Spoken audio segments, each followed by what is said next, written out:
Hi everyone.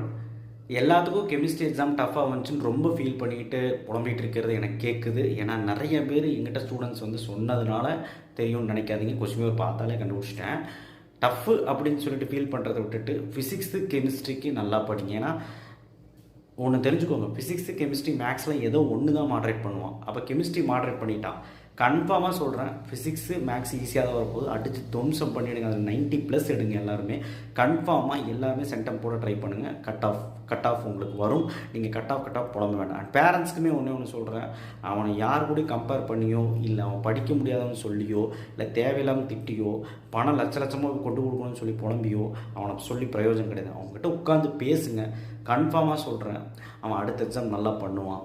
And எல்லாத்துக்குமே tough தான் தமிழ்நாட்டில், உனக்கு மட்டும் டஃப் கிடையாது. ஸோ அதனால் இது ஒரு இஷ்யூவாகவே போயிட்டுருக்குது. And hormone question, spelling mistake, race mark கிடைக்குமான்னு கேட்டிங்க. எதாக இருந்தாலுமே அஃபிஷியல் ஆன்சர் கீ வந்தால் தான் தெரியும். நம்மளாம் ஒரு முடிவு பண்ணிடக்கூடாது, சரியா? அண்ட் ஆல்சோ அந்த லாஸ்ட்டு 5 மார்க்குக்கு முன்னாடி 5 மார்க்கில் 10Cl2ங்கிறது டைத்திலியத்தில் கூட ரியாக்ட் பண்ணும்போது Cl2 அப்படிங்கிறது தான் கொடுத்துருந்தாங்க. 10Cl2 தான் புக்கில் இருக்குது. ஸோ இதுக்கு கிரேஸ் மார்க் வருமா? இதெல்லாம் கேட்டுட்ருக்கீங்க.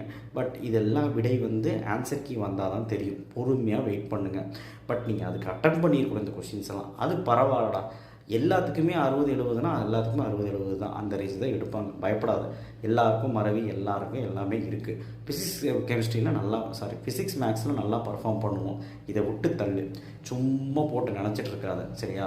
பேரண்ட்ஸ்க்கும் ஒரே ஒரு ரெக்வஸ்ட், அவங்க கூட உட்காந்து பேசுங்க, மனசு விட்டு பேசுங்க, விடுன்னு சொல்லுங்கள். உங்கள் குழந்தை கண்டிப்பாக உட்காந்து பேசுனீங்கன்னா அவன் கண்டிப்பாக கேட்பான், சரிங்களா? அதை விட்டுட்டு அவனை மிரட்டுறது திட்டுறதுங்கிற மாதிரி இருந்தீங்கன்னா அடுத்த ப்ரெஷரில் போய் அதே ப்ரெஷரில் போய் ஃபிசிக்ஸு மேக்ஸு சுத்தமாக நல்லா எழுத மாட்டான். ஏன்னா ரெண்டுமே பெரிய எக்ஸாம் எடுத்தது. சப்போர்ட் பண்ணுங்கள் அவனுக்கு. நானும் உங்கள் சப்போர்ட்டில் இருக்கேன். கண்டிப்பாக உங்கள் கூடயே இருப்பேன். நம்ம சேனல் ஆதரிங்க. அண்ட் லைக் பண்ணுங்கள், சப்ஸ்கிரைப் பண்ணுங்கள். யூடியூப் சேனல் வந்து பாருங்கள். தேங்க்யூ.